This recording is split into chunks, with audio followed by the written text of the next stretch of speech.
ദൈവത്തെ ആരും ഒരിക്കലും കണ്ടിട്ടില്ല. ദൈവം അപ്രാപ്യമായ പ്രകാശത്തിൽ വസിക്കുന്നവനാണ്.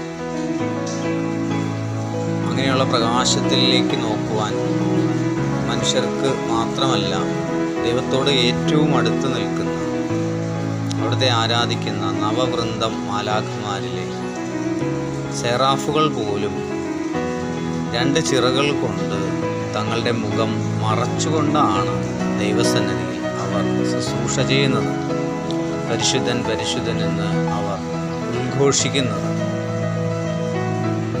അപ്പോൾ അപ്രാപ്യമായ പ്രകാശത്തിൽ വസിക്കുന്ന ആ ദൈവം, അപ്പോൾ ദൈവത്തിന് കൈയുണ്ട്, കാലുണ്ട്, കണ്ണുണ്ട്, കാതുണ്ട്, ഹൃദയമുണ്ട് എന്നൊക്കെ ഞാൻ കഴിഞ്ഞ വീഡിയോ പറയുകയുണ്ട്.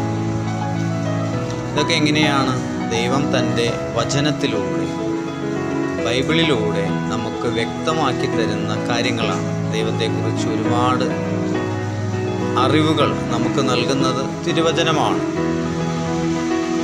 ഏകജാതനാണ്, ഈശോയാണ് ദൈവത്തെക്കുറിച്ച് വെളിപ്പെടുത്തലുകൾ തരുന്നത്. അതുപോലെ തന്നെ തിരുവചനത്തിലുടനീളം പരിശുദ്ധാത്മാവും ദൈവത്തെക്കുറിച്ചുള്ള അറിവുകൾ, സത്യം നമുക്ക് വെളിപ്പെടുത്തി തരുന്നു. അതുകൊണ്ട് തിരുവചനം വായിക്കേണ്ടതിൻ്റെ ആ ഒരു പ്രാധാന്യം അതാണ്. നമ്മുടെ സൃഷ്ടാവിനെ കുറിച്ച് അറിയണമെങ്കിൽ അവിടുത്തെ രൂപഭാവങ്ങൾ, അവിടുത്തെ സ്വഭാവ വിശേഷങ്ങൾ, അവിടുത്തെ ശക്തി വൈഭവങ്ങൾ, ഇതെല്ലാം നമുക്ക് മനസ്സിലാക്കണമെങ്കിൽ, അറിയണമെങ്കിൽ തിരുവചനത്തിലൂടെ നമ്മൾ ആദ്യന്തം കടന്നു പോകും. അപ്പോൾ ദൈവത്തിൻ്റെ വലുപ്പത്തെക്കുറിച്ച് ചിന്തിച്ചാൽ എന്താണ്?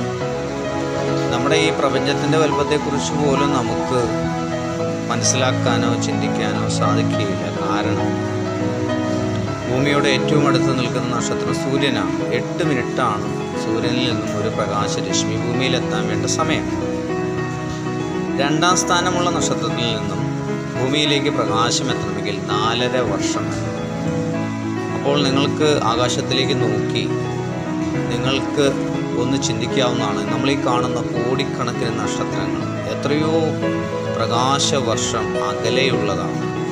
എന്നാൽ നമ്മളിന്ന് ഈ കാണുന്ന നക്ഷത്രങ്ങളൊക്കെ നമ്മൾ യഥാർത്ഥത്തിൽ എത്രയോ വർഷം മുമ്പുള്ള ആ നക്ഷത്രത്തെയാണ് നമ്മൾ കാണുന്നത്.